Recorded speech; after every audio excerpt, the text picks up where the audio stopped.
Alléluia, chers frères dans le Seigneur, bonsoir et bienvenue encore à cette autre édition de Parole de vie sur Salvation TV, le canal du salut. Je suis Désiré Yinga, votre serviteur de toujours, et ce soir encore nous allons partager la parole de Dieu. Et je vais commencer par vous demander pardon parce que nous avons accusé un grand retard qui est dû à un problème technique que nous avons eu ici. Et donc ce problème technique nous a beaucoup coûté, beaucoup de temps. Et j'ose croire que vous nous pardonnez dans le nom de Jésus. Et nous allons encore entrer dans la parole aujourd'hui. Nous allons continuer cette série que nous avons commencé, la vérité sur Jésus. Et je peux vous dire que ce sera une longue série parce qu'il y a beaucoup à dire sur le Seigneur Jésus. Et lorsque vous lisez la Bible, il dit que Jésus a fait des choses que s'il fallait les mettre par écrit, aucun livre au monde ne pourrait contenir tous ces écrits. Et donc, ce soir encore, nous allons décortiquer seulement une partie de la vérité sur Jésus. Et le thème que nous allons aborder ce soir dans la série La vérité sur Jésus, c'est la mission de Jésus. Avant toute chose, nous allons prier et commencer. Seigneur, nous te glorifions et te bénissons pour ta grâce et ta gloire. Et nous célébrons ton nom, Seigneur, pour tes enfants que tu as choisis de toutes parts et que tu as prédestinés, Éternel, pour qu'ils participent à ce moment, qu'ils participent à l'expression de Christ, qu'ils entendent ce message. Père, merci pour la grâce que tu nous fais de nous donner un tel message. Merci pour ta vie et pour la richesse, les richesses, Seigneur, ô Dieu de grâce et de miséricorde, infiniment variées, Seigneur, de ta grâce, Père. Père, nous te célébrons et te magnifions parce que encore ce soir, nous pensons que tu vas nous faire du bien, que tu vas nous donner, Éternel, ô Dieu, une portion double, Père. Éternel, au-delà de nos attentes, au-delà de nos aspirations. Seigneur Dieu, nous n'avons rien à donner, Seigneur, mais tu as tout à donner. Éternel, nous prions afin que dans nos faiblesses, que tu puisses te glorifier. Père, Dieu, laisse que ce soit toi qui parles à ton Église, Seigneur, et que ton nom soit glorifié, soit exalté et magnifié au nom de Jésus. Merci, Père. Et je reçois une notification par rapport au son. Je ne sais pas trop si le son n'est pas de bonne qualité. Je ne sais pas. Je ne sais pas si vous me recevez bien. Je ne sais pas si vous avez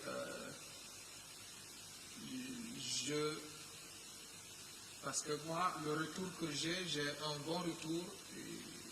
Je reçois bien le son.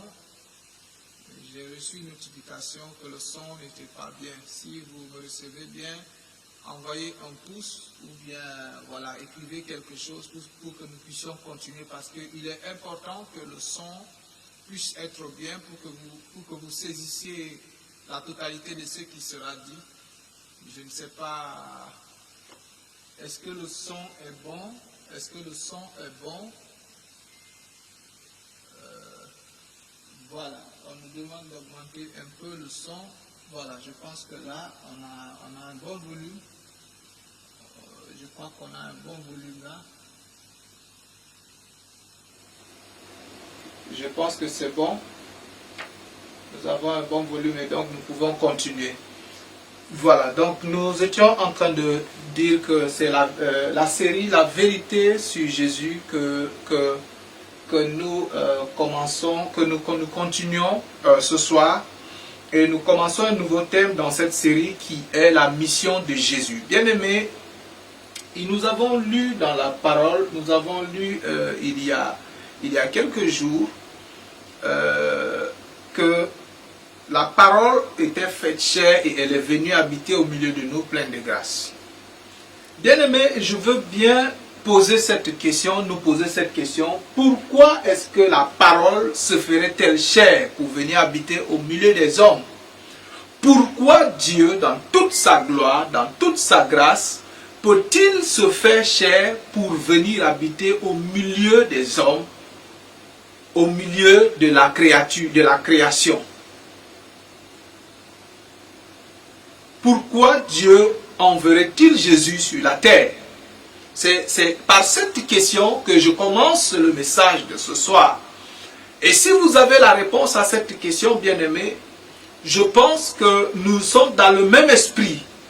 Parce que ce soir, c'est la réponse à cette question que nous allons essayer d'apporter.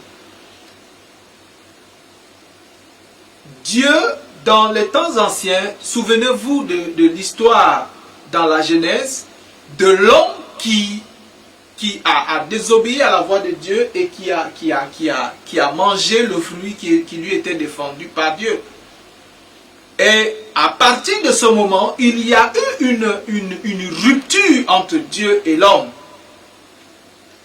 Il y a eu une cassure entre Dieu et l'homme.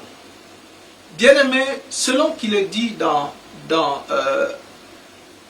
1 Thessaloniciens 2, à partir du verset 3, si je ne me trompe pas, il dit que nous ne cherchons pas à plaire aux hommes. Dieu a jugé nécessaire de nous confier l'évangile.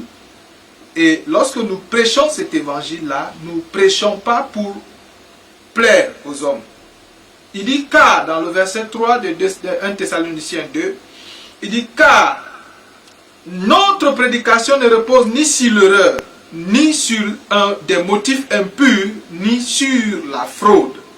Mais selon que Dieu nous a jugés dignes de nous confier l'évangile, ainsi nous parlons, non comme pour plaire à des hommes, mais pour plaire à Dieu qui sonde nos cœurs. Bien-aimé, si tu cherches des paroles qui vont te plaire ce soir, ta place n'est pas au bout de cette ligne. Si tu cherches quelqu'un qui va te flatter pour te dire des paroles qui vont réjouir ta chair ou bien qui vont trémousser ta chair, bien-aimé, tu es à la mauvaise adresse. Mais si tu cherches la parole, la véritable parole de Dieu, celle qui n'est pas diluée pour des motifs impurs ou personnels, bien-aimé, tu es à la bonne adresse et tu es sur le bon lien. Et donc, nous étions en train de poser cette question, pourquoi est-ce que Dieu se ferait-il chair pour venir habiter sur la terre au milieu des hommes? Pourquoi, bien-aimé, Christ serait-il envoyé pour venir sur la terre? Est-ce pour nous donner des grosses voitures? Est-ce pour nous construire des belles villas? Est-ce pour nous donner la plus belle femme ou le plus beau mari au monde? Est-ce que pour nous donner la plus belle famille au monde? Quand je parle de la plus belle famille, c'est du point de vue charnel, physique. Est-ce la raison pour laquelle Christ est venu? Est-ce pour nous faire voyager parce que nous n'avons jamais voyagé de notre vie? Afin que nous nous déplacions d'un point A à un point B? Pour nous faire aller habiter dans le meilleur pays au monde, le plus grand pays, la plus grande puissance économique, pour nous faire sortir de notre pauvreté, pour nous donner une richesse matérielle et physique. Est-ce pour cela que Jésus est venu? Est-ce pour cela que Christ est venu sur la terre, bien-aimé? Dans Ésaïe, au chapitre 61, à partir du verset 1, il dit que l'Esprit du Seigneur est sur moi. Et vous pouvez voir cela encore dans Luc, au chapitre 4, verset 18. Il dit, l'Esprit du Seigneur est sur moi. Pourquoi? Lisons cette parole. On peut prendre Ésaïe ou bien Luc, c'est le même passage. Luc, chapitre 4. Luc, chapitre 4, verset 18. Qu'est-ce que la Bible nous dit? Voilà, je suis dans Luc, chapitre 4, verset 18. Il dit, l'Esprit du Seigneur, c'est Jésus qui parle, l'Esprit du Seigneur est sur moi. Pourquoi? Parce qu'il m'a oint pour annoncer une bonne nouvelle aux pauvres.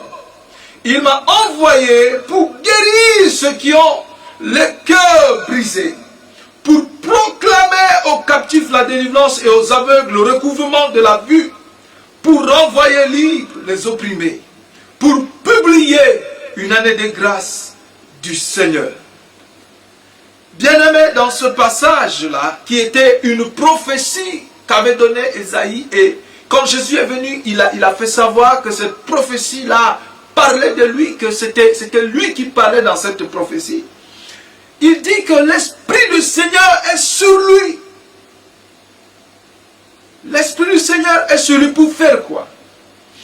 Il dit parce qu'il m'a oint. On a vu dans la signification du nom de Jésus que c'était celui qui a reçu l'onction. Il m'a oint. Pourquoi est-ce qu'il a reçu cette onction-là? Il dit pour annoncer une bonne nouvelle aux pauvres. Quelle est cette bonne nouvelle, bien-aimés? Quelle est cette bonne nouvelle que Christ est venu annoncer aux pauvres? Et qui sont ces pauvres-là? Est-ce que ce sont ceux qui n'ont rien dans la poche? Est-ce que ce sont ceux qui n'arrivent pas à manger 3 repas par jour ou 2 repas par jour? Est-ce de cette pauvreté-là qu'il est question dans ce passage, bien-aimés? Il m'a oint pour annoncer une bonne nouvelle aux pauvres. Il m'a envoyé pour guérir ceux qui ont le cœur brisé. Envoyé avec l'Esprit du Seigneur. Pour guérir ceux qui ont le cœur brisé, parce que les cœurs avaient été brisés. L'homme qui avait reçu la vie de Dieu à la création avait perdu cette vie et était par conséquent devenu pauvre devant Dieu. Et cette pauvreté s'est transmise de génération en génération. L'homme pouvait travailler, l'homme pouvait cultiver les champs, l'homme pouvait labourer, l'homme pouvait élever le bétail, l'homme pouvait étudier jusqu'à atteindre le plus haut niveau de compréhension ou d'intelligence au monde. L'homme pouvait chercher et obtenir toutes les richesses et le pouvoir qu'on peut obtenir sur la terre. Mais après tout cela, devant Dieu, il demeurait pauvre. Il demeurait pauvre. Parce que quoi? Il avait hérité de la pauvreté d'Adam depuis la création. Depuis le péché, depuis la chute d'Adam. Et Christ dit que Dieu l'a envoyé pour venir annoncer une bonne nouvelle à ce pauvre-là, à celui-là qui travaillait, qui avait travaillé toute sa vie et qui ne pouvait pas être satisfait de son travail, qui avait toutes ses richesses et qui avait un manquement dans son cœur, qui avait toutes ces belles maisons dans lesquelles il ne pouvait pas avoir le sommeil, qui avait ces grosses voitures dans lesquelles, ou ces dettes privées dans lesquelles il n'avait pas la tranquillité et la paix du cœur. Jésus-Christ dit qu'il a été oint pour t'annoncer à toi une bonne nouvelle. Pour t'annoncer une bonne nouvelle. Toi qui as demeuré pendant longtemps dans cette pauvreté d'esprit. Qui a été pendant longtemps dans cette insatisfaction perpétuelle et permanente. Il dit, il a été oint pour te porter une bonne nouvelle. Il a été oint pour t'apporter une bonne nouvelle. Il m'a envoyé pour guérir ceux qui ont le cœur brisé. Lorsque l'homme a péché, bien-aimé, il y a eu le brisement du cœur parce que l'espoir était perdu. Parce que l'espoir avait disparu.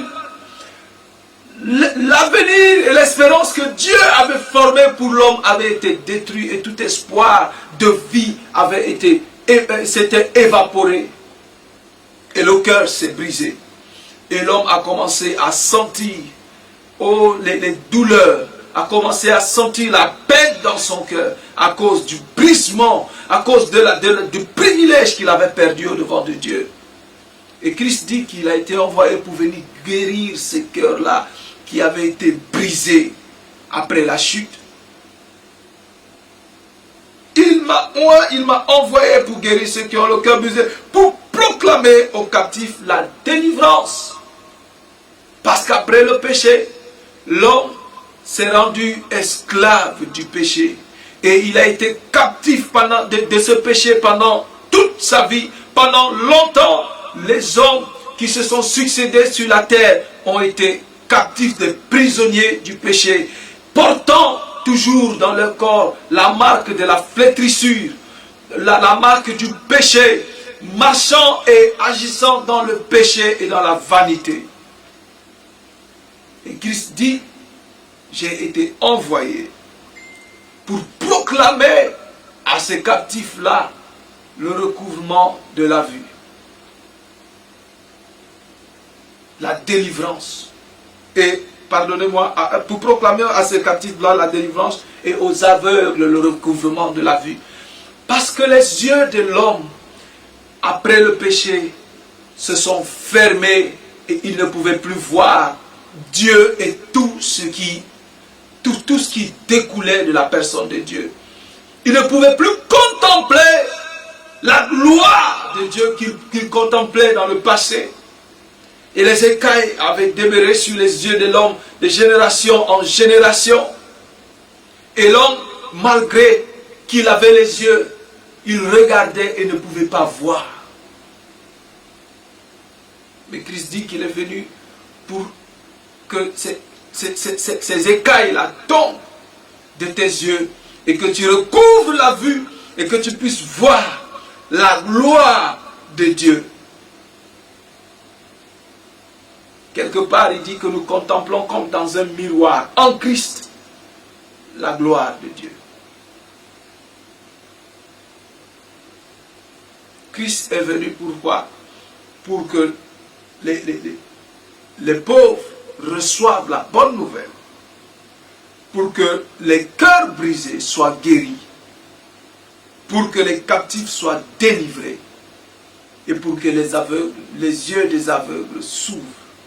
Et bien aimé, je vais te dire, tu peux dire que je ne sais pas si j'étais aveugle ou si j'étais pauvre ou si j'étais captif ou si j'avais juste le cœur brisé. Bien aimé, tant que tu n'as pas Christ, tu es à la fois un pauvre devant Dieu, tu es à la fois devant Dieu avec un cœur brisé, à la fois devant Dieu tu es un aveugle, à la fois devant Dieu tu es un captif, un prisonnier du péché et de la vie de péché, bien-aimé. Tant que tu n'as pas reçu la vie de Dieu, tant que tu n'as pas reçu Christ, bien-aimé, tu es à la fois tout ça en même temps. C'est-à-dire que tu es perdu. Et donc, ce soir, nous voyons la mission de Christ. Pourquoi Christ est venu sur la terre? Pourquoi il est venu? Il a dit de lui-même, par sa propre bouche, la mission de laquelle il avait été investi lorsqu'il a été envoyé.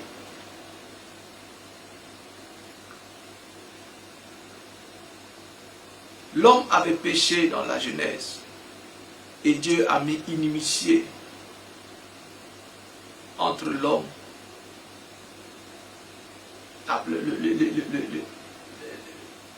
entre la postérité de l'homme et le serpent. Il y avait cette inimitié-là qui s'est déclenchée automatiquement par le péché. Et l'homme, chaque jour, vivait dans cette inimitié. Inimitié entre lui et Dieu, et inimitié entre lui et la personne de qui il était esclave. Parce qu'il ne pouvait plus avoir accès devant le trône de Dieu.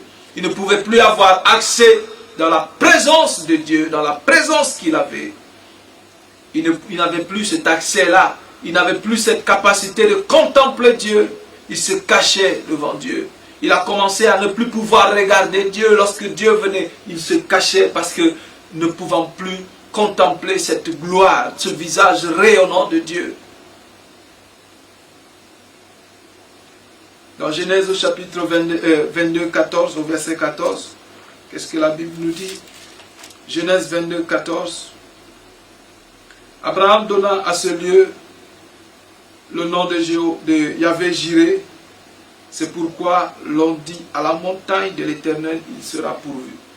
Bien-aimé, depuis que le péché est venu, Dieu a préparé un plan pour la rédemption de l'humanité. Et dans le plan de Dieu, il fallait qu'il soit pourvu le sacrifice parfait. L'agneau sans tache, il fallait qu'il soit pourvu pour la rémission des péchés et pour la rédemption de l'humanité. Parce que personne, le sacrifice que Abraham pouvait offrir ne pouvait pas effacer définitivement le péché. Et si Abraham avait offert Isaac, le sacrifice d'Isaac n'aurait pas été, n'aurait pas pu effacer définitivement le péché, parce que Isaac était fils d'Abraham et donc avait hérité de la souillure de son père, du péché de son père. Mais lorsque Dieu a ouvert les yeux d'Abraham pour qu'il comprenne quel serait le sacrifice qu'il agréait, Abraham a prophétisé sur ce lieu en disant: à la montagne de l'Éternel, il sera pourvu. Ça veut dire il viendra accomplir la mission à la montagne de l'Éternel. Bien-aimés, la mission de Christ sur la terre était de venir séparer l'homme d'avec le péché. La raison pour laquelle Dieu a envoyé Jésus, c'était pour que Christ vienne séparer l'homme avec le péché. Que Christ vienne mettre à mort la vie et la nature de péché que l'homme avait.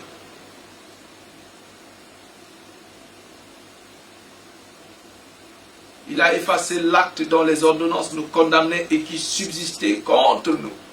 Il fallait que Christ vienne effacer cet acte-là.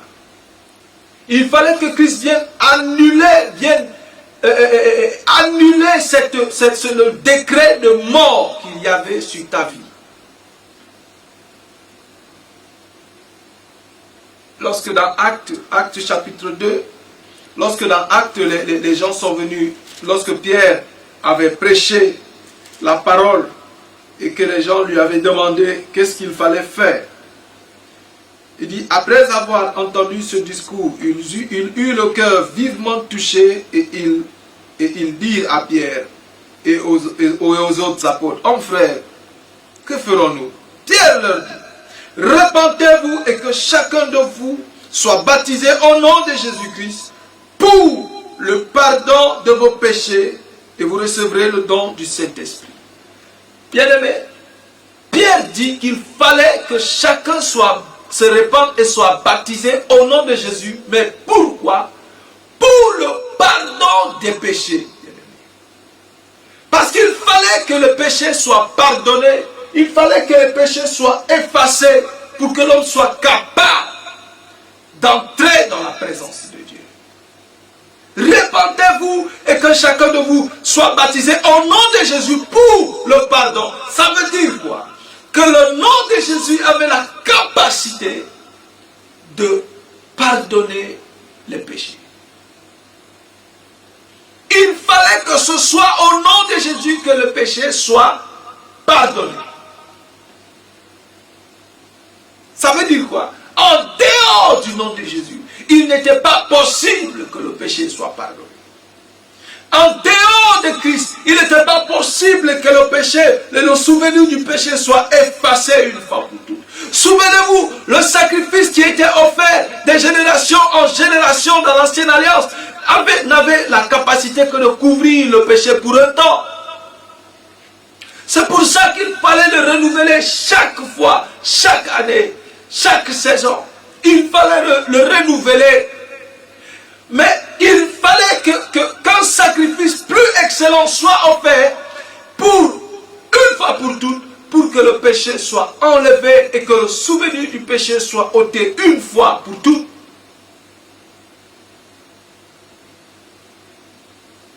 Répentez-vous et que chacun de vous soit baptisé au nom de Jésus pour le pardon des péchés. Ça veut dire la mission de Christ sur la terre était, la mission principale de Christ sur la terre était de pourvoir le pardon à l'humanité. Christ avait pour mission sur la terre de pourvoir le pardon à l'humanité. Dans Matthieu chapitre 9 verset 6, Matthieu 9, 6,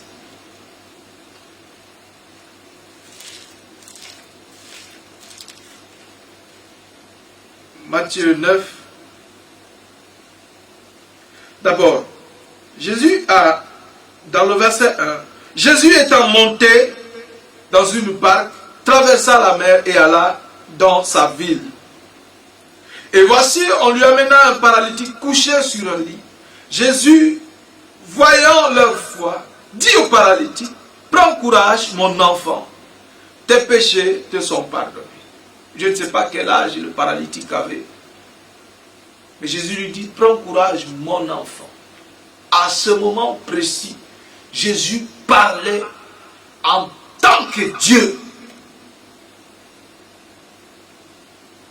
C'est pour ça qu'il disait, prends courage, mon enfant. Tes péchés te sont pardonnés. Sur quoi quelques scribes dirent au-dedans d'eux, cet homme blasphème. Cet homme fait comment? Il blasphème. Pourquoi? Parce qu'il dit, tes péchés te sont pardonnés. Et qu'est-ce que Jésus dit? Pourquoi, et Jésus connaissant leurs pensées dit, pourquoi avez-vous de mauvaises pensées dans vos cœurs? Comment Jésus a connu leurs pensées? Était-il entré dans leur cœur? Il dit au-dedans d'eux. Ça veut dire qu'ils n'ont pas exprimé cela à haute voix. Mais Jésus, à ce moment précis, j'avais dit, il parlait en qualité de Dieu. C'est pour ça qu'à ce moment précis, Jésus pouvait sonder, il pouvait connaître ce que les scribes avaient dans leur cœur. Et Jésus leur dit, pourquoi avez-vous de mauvaises pensées dans vos cœurs? Car lequel est plus aisé de dire, tes péchés sont pardonnés, ou de dire, lève-toi et marche.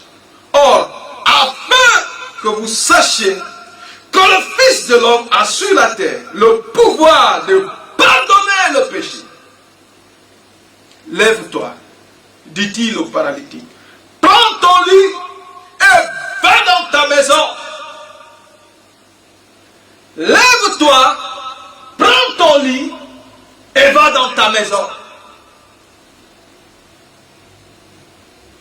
Mais Jésus, connaissant les pensées de leur cœur, il leur posa la question, pourquoi avez-vous de telles pensées dans vos cœurs? Parce que je suis venu sur la terre avec une mission. Et ce paralytique-là concourt à l'accomplissement de ma mission sur la terre. Jésus leur dit, car lequel est plus aisé, celui de dire tes péchés te sont pardonnés parce que l'homme était paralytique, ou de lui dire lève-toi? Parce que les scribes et les pharisiens attendaient que Jésus lui dise lève-toi et va. La famille qui a amené ce monsieur paralytique attendait que Jésus lui dise lève-toi et va.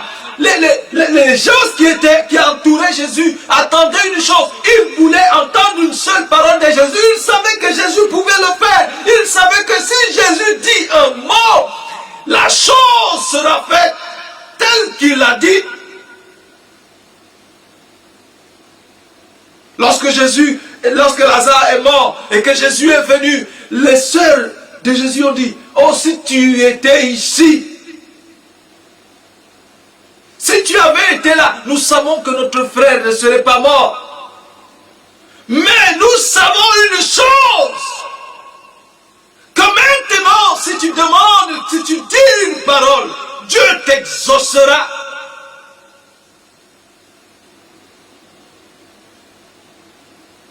Nous savons que ce que tu demanderas, Dieu fera. Et il continue de le faire, bien-aimé. Il continue de le faire, bien-aimé. Alors que je suis en train de parler, maintenant, bien-aimé, si tu as foi en lui, la situation de paralysie dans laquelle tu étais, la situation de mort spirituelle dans laquelle tu étais, oh, cette situation maintenant, au nom de Jésus, te lâche maintenant.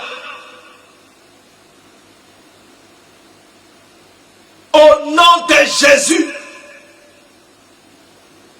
Et Jésus leur dit, lequel est plus aisé? Celui de dire, tes péchés te sont pardonnés. Ou celui de dire, lève-toi et marche. Parce que les gens attendaient un miracle de Jésus. Ils attendaient de voir l'homme se lever pour commencer à acclamer. Bois, bois, bois, bois. Comme on le fait aujourd'hui dans nos assemblées. Oh, les gens viennent à l'assemblée pour acclamer les péchés. Et de la même manière, ces gens avaient amené le paralytique et ils se sont rassemblés pour acclamer. Oh, le paralytique s'est levé. Oh,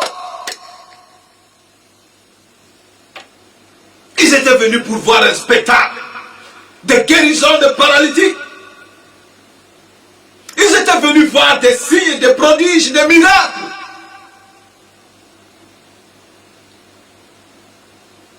Aujourd'hui, dans nos assemblées, on vient pour voir les miracles et acclamer. Oh, on acclame.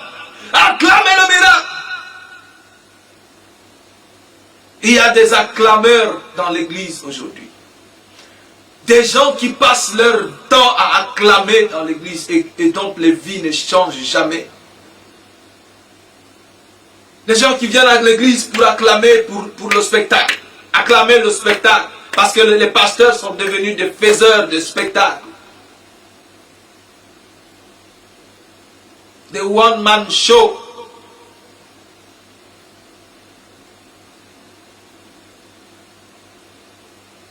Il est là sur la scène, il fait son show et il a besoin d'acclamations. Il y a d'autres qui réclament même des acclamations. Acclamez-moi!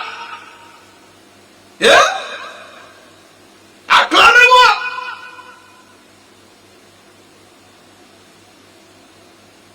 Bien-aimé, si tu es dans cette posture-là, répands-toi.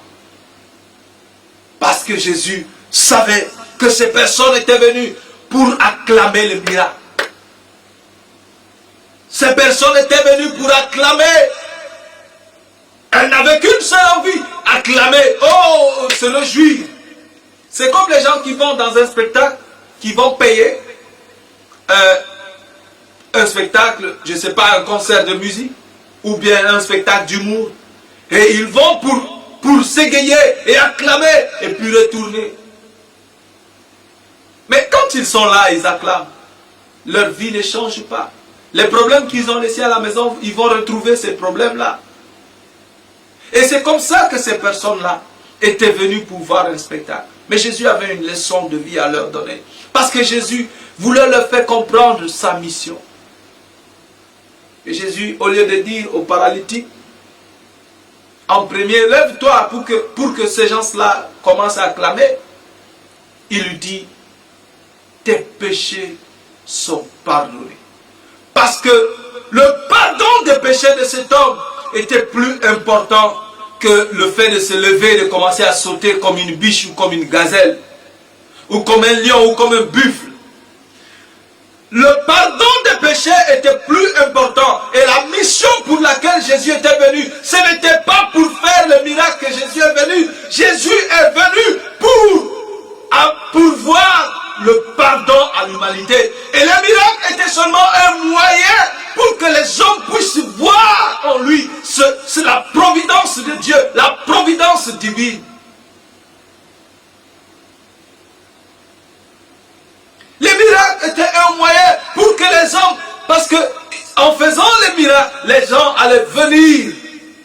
Et quand ils allaient venir, ils allaient écouter la bonne nouvelle que Luc 4, 18 nous a dit, pour annoncer aux pauvres une bonne nouvelle. Pour leur annoncer cette bonne nouvelle, il fallait créer un entertainment pour les attirer. Et quand ils venaient, après avoir entendu parler du miracle, ils pouvaient se regrouper. Et quand ils se regroupaient, la bonne nouvelle sortait. La parole de vie sortait. Et tous ceux qui écoutaient cette parole étaient frappés était frappé de la douceur de cette parole et recevait la grâce de Dieu.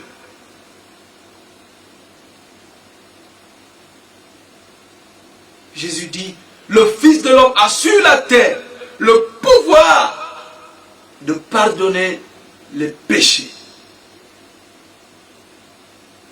C'est pour ça qu'il avait été envoyé. Souvenez-vous, Pierre a dit dans Acte 2, 38, il dit, pour le pardon de vos péchés, répentez-vous et soyez baptisés au nom de Jésus pour le pardon de vos péchés. Le Fils de l'homme a sur la terre le pouvoir de pardonner les péchés. Parce qu'il était venu avec une mission afin de mettre un terme à la vie, à la nature du péché.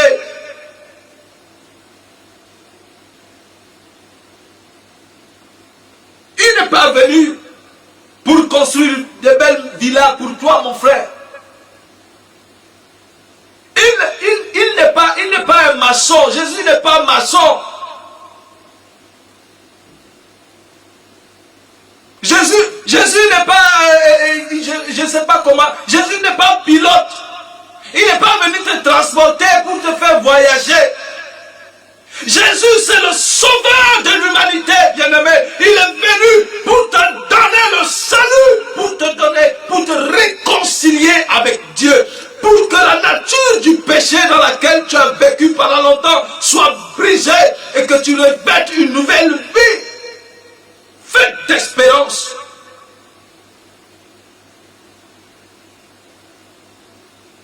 Jésus n'est pas un banquier pour remplir tes poches avec les biens des banques.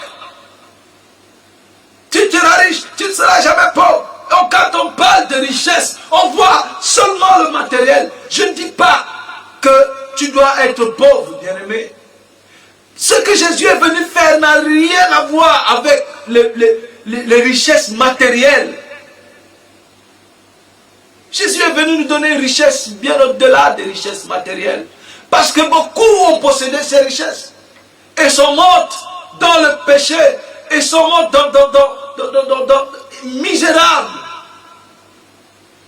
À quoi leur servira ces richesses? Souvenez-vous, lorsque Jésus était après le jeûne, sur la montagne, le diable lui présente les royaumes de la terre. Il dit, prosterne-toi. Et je te donne tout ça. Tout ça m'appartient. Et Jésus lui dit que tu n'adoreras l'Éternel que l'Éternel, ton Dieu. À quoi servirait-il à un homme de gagner le monde entier s'il perd son âme? Lisez la parole, bien-aimés, et ne vous laissez plus tromper. Ne vous faites plus tromper. À quoi te servirais-tu d'avoir toutes les richesses du monde? Si on me donnait tout l'argent du Sénégal en échange de mon âme, à quoi me servirait cet argent-là? Je parlais avec un ami hier et je lui racontais cette histoire-là de cet homme qui avait beaucoup d'argent et qui disait c'est parce que je suis franc-maçon. J'ai plusieurs entreprises.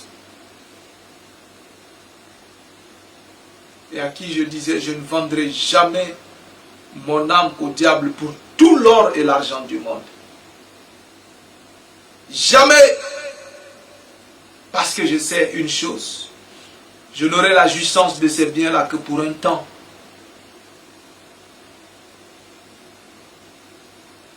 Que pour un temps, bien-aimé. Jésus n'est pas venu remplir tes poches de billets de banque. Si tu travailles, il a dit, je bénirai l'œuvre de tes mains. Si tu travailles, il bénira l'œuvre de tes mains. Si tu es paresseux, tu seras pauvre. Matériellement. Si tu travailles d'une manière acharnée, tu peux devenir riche. Mais ce n'est pas pour ça que Jésus est venu. Jésus est venu pour te donner une richesse qui est au-delà de toute autre richesse. Il est venu pour te donner le salut, bien-aimé. Il est venu pour proclamer la délivrance aux captifs, pour te libérer de la prison dans laquelle tu étais pendant longtemps, dans laquelle tu as vécu pendant longtemps, bien-aimé. Malgré tes richesses, malgré ton argent, malgré tes biens, malgré ton intelligence, malgré ta sagesse, tu as vécu pendant longtemps dans la captivité. Il y a certains qui sont captifs qui sont des prisonniers de ce qu'ils ont en possession. C'est-à-dire, il n'arrive plus à dormir. Pourquoi? Parce qu'il sait qu'il a une somme d'argent dans la maison. Et il est prisonnier de cet argent. Il y a des gens qui sont prisonniers de leur maison. Parce qu'il a une belle maison, il a peur que s'il sort, les gens peuvent faire comme ça. Il y a des gens qui sont prisonniers de leur intelligence. Il y a des gens qui sont prisonniers du savoir qu'ils ont acquis à l'école. Ils sont prisonniers de cela. Et Jésus, à tous ceux-là, Jésus dit, je suis venu proclamer la délivrance de cette prison-là. Que tu sortes maintenant de cette prison au nom de Jésus.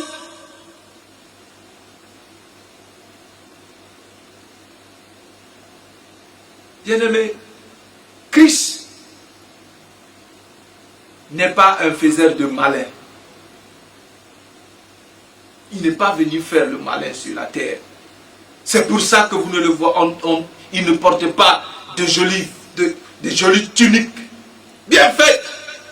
Et qu'ils disent, oh, je suis quand même le grand Dieu. Et je suis venu sur la terre, donc il faut que je marche de gloire en gloire. La gloire en gloire de Dieu n'a rien à voir avec gloire en gloire des hommes.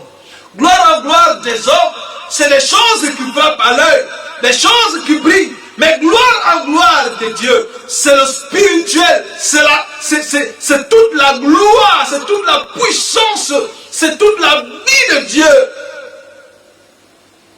en toi qui fait de toi gloire en gloire. Qui te fait marcher de gloire en gloire. Si gloire en gloire était belle veste, grosse montre, belle voiture, bien aimé, ça veut dire que tous ceux qui sont pauvres matériellement ne marcheront pas dans la gloire de Dieu. Est-ce que les personnes dont on parle qu'ils ont vu la gloire de Dieu dans la parole de Dieu, est-ce que ces personnes-là étaient riches matériellement? Gloire en gloire. Je suis le fils du Dieu très haut. Tout l'or et l'argent appartient à mon Dieu. C'est pour ça qu'il faut que je porte que des montres en or, que je porte que des chaînes en argent, en or sur mon cou. Je porte des bagues en or, en diamant, avec des métaux précieux pour montrer que l'or et l'argent appartiennent à mon Dieu. Bien aimé, ces choses-là ne sont que vanité. Il dit vanité des vanités. Tout est vanité. Parce que ce que Jésus est venu apporter, c'est ce qui est au-delà de la vanité. C'est ce qui ne sera jamais perdu. Ouvrir les yeux des aveugles. Proclamer la délivrance des captifs. Guérir les cœurs brisés. Bien-aimé, un homme qui est très riche et qui souffre d'une maladie chronique qui ronge son cœur. Il a la douleur dans son cœur et il a beaucoup d'argent. Il est couché sur le lit d'hôpital, il a beaucoup d'argent, il peut payer tous les médecins du monde. Et il est couché avec la douleur. À quoi lui servirait cet argent? L'argent ne pourra pas le soulager de cette douleur. Et c'est de ça qu'il s'agit. C'est de ça qu'il est question. Jésus dit, je suis venu guérir là où l'argent ne pouvait pas guérir. Je suis venu délivrer là où les forts et les puissants du monde ne pouvaient pas délivrer.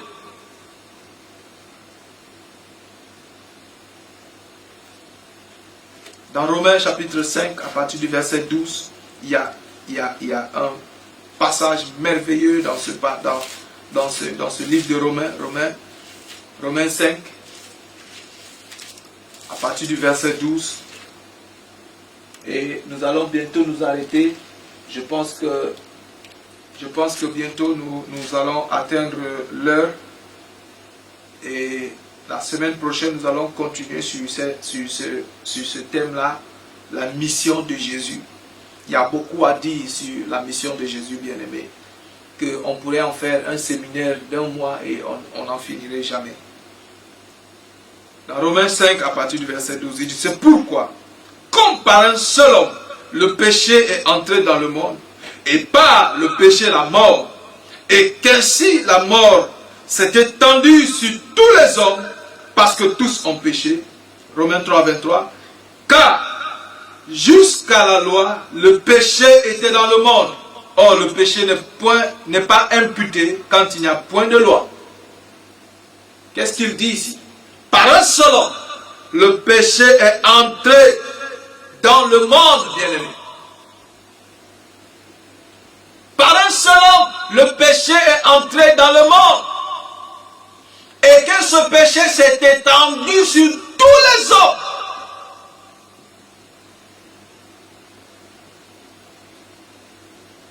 Le péché est entré et il s'est étendu. Coronavirus, il n'est pas, c'est bébé, c'est même pas embryon devant le péché. Coronavirus, il est trop petit devant le péché. Le péché, il faut coronavirus, s'il veut apprendre à s'étendre, il faut qu'il demande au péché. Le péché a le secret d'extension et d'élargissement. Dans les nations aujourd'hui, on est en train de compter tel nombre de cas dans telle ville, tel nombre de cas dans tel pays. Le péché là, lui, il n'a même pas pris du temps, il s'est étendu. Et il s'est étendu à tous les hommes. Aujourd'hui, il n'y a aucune pandémie au monde qui a pu s'étendre à tous les hommes. Ça veut dire quoi? C'est des petits apprentis sorciers devant le péché. Parce que le péché, c'est le grand. C'est leur chef. Donc de la même manière que vous craignez de vous faire infecter par coronavirus ou bien par quelle autre maladie ou pandémie, vous devez, si vous craignez, vous les craignez disons à un pourcentage de 10%. Vous devez craindre le péché à 10 millions de pourcents. Parce que quoi? Ils s'étendent d'une personne à une autre et ils ne peuvent pas s'étendre à toute la création. Mais le péché s'est étendu à toute la création, à tout le monde. Selon qu'il est dit que tous ont péché. Alors que quoi? Une seule offense, un seul homme avait commis une seule offense. Et le péché a pris pouvoir. Il s'est étendu à sur tous les hommes.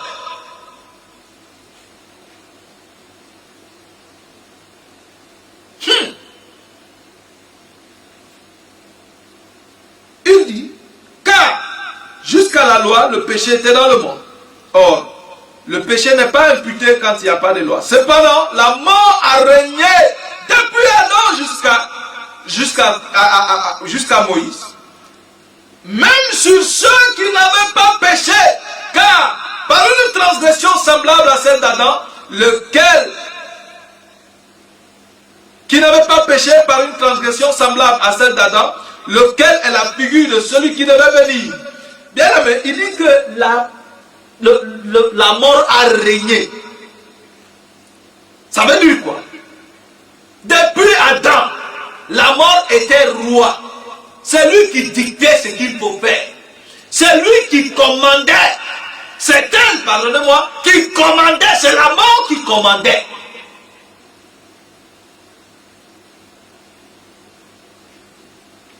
La mort a commandé, la mort a régné, la mort a exercé son autorité et son pouvoir sur la création depuis Adam. Il dit même sur ceux qui n'avaient pas péché par une transgression semblable à celle d'Adam. Pourquoi? Elle a pris son pouvoir depuis votre père et elle est restée dans le sang. Et chaque fois quand il faisait un enfant, en lui transmettant son sang, il lui transmet son péché. Et c'est comme ça que le péché a trouvé un moyen malin de se faufiler d'homme à homme, de génération en génération.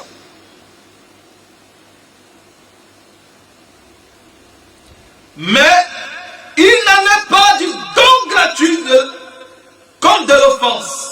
Car si par l'offense d'un seul, il en est beaucoup qui sont morts, à plus forte raison, la grâce de Dieu et le don de la grâce venant d'un seul homme, Jésus-Christ, ont-ils été abondamment répandus sur beaucoup. La grâce de Dieu et le don de la grâce. Par quoi? Par qui? Un seul homme. Qui est qui? Jésus-Christ. Ces deux-là, la grâce et le don de la grâce, se sont répandus abondamment sur beaucoup. Christ est venu pour faire quoi? Christ est venu pour rendre accessible la justice de Dieu aux hommes. Parce que les hommes étaient sans justice.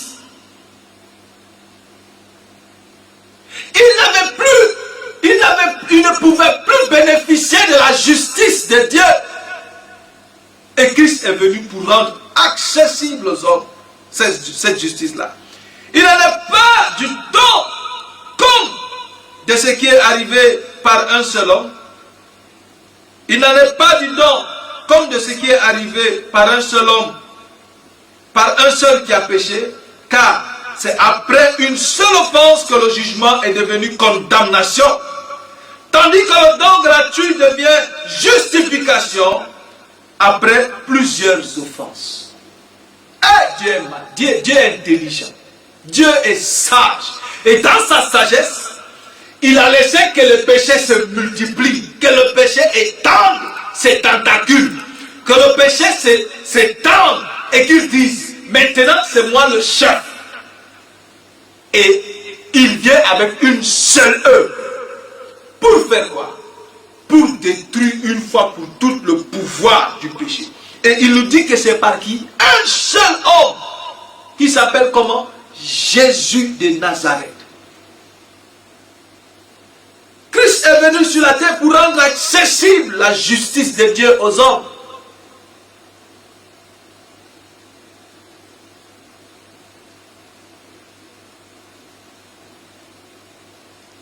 Si par l'offense d'un seul homme, d'un seul la mort a régné, par lui seul, à plus forte raison, ceux qui reçoivent l'abondance de la grâce et du don de la justice, régneront-ils dans la vie par Jésus-Christ, lui seul. Ainsi donc, comme par une seule offense, la condamnation a atteint tous les hommes, de même, par un seul acte de justice, la justification qui donne la vie s'étend sur tous les hommes. Car, comme la désobéissance d'un seul homme, comme par la désobéissance, pardonnez-moi, d'un seul homme, beaucoup ont été rendus pécheurs. De même, par l'obéissance d'un seul, beaucoup seront rendus justes.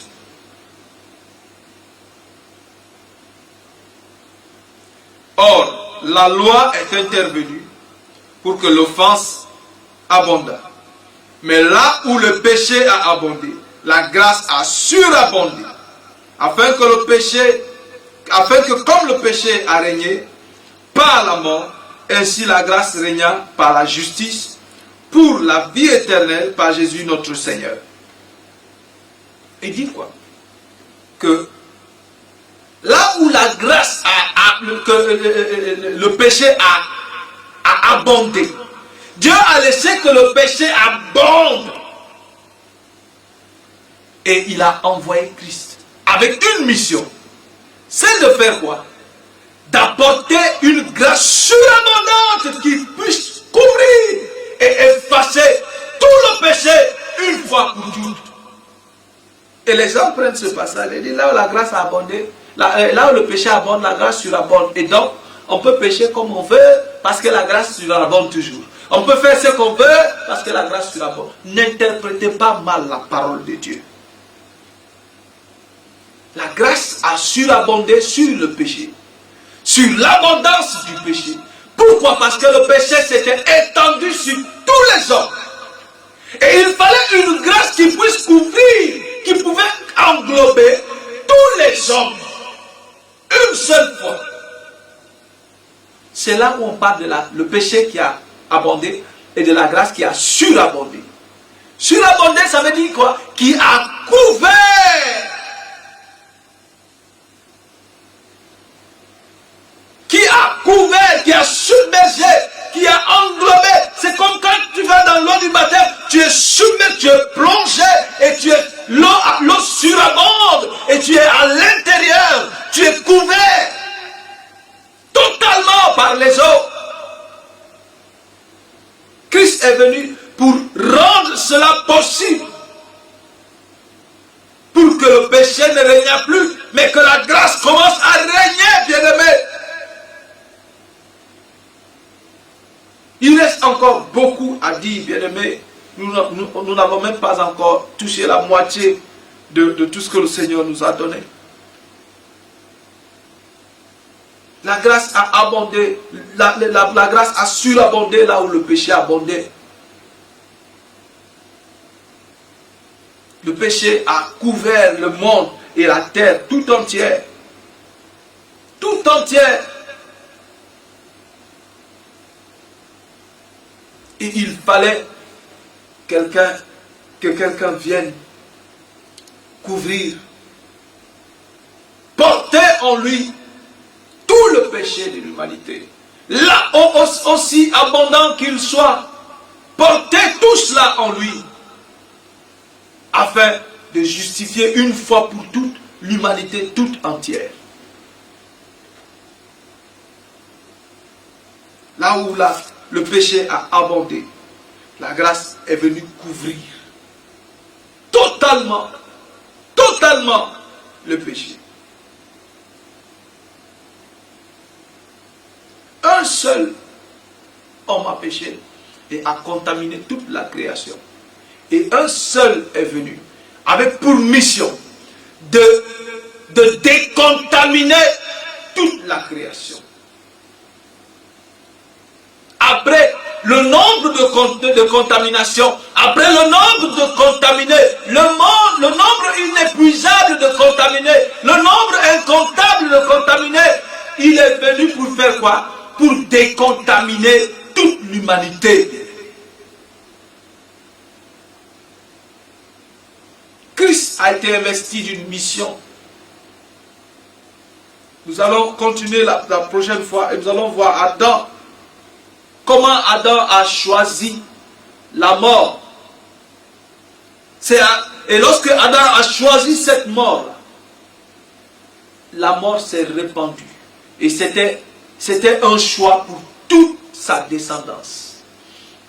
Et nous allons voir comment Christ vient avec la vie.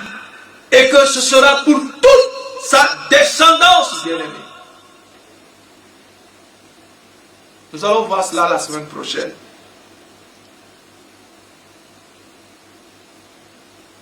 La mission de Jésus est le thème que nous avons commencé dans notre série La vérité sur Jésus. Et après que nous allons voir Christ et Adam, nous allons entrer dans est-ce que Christ peut-il sauver?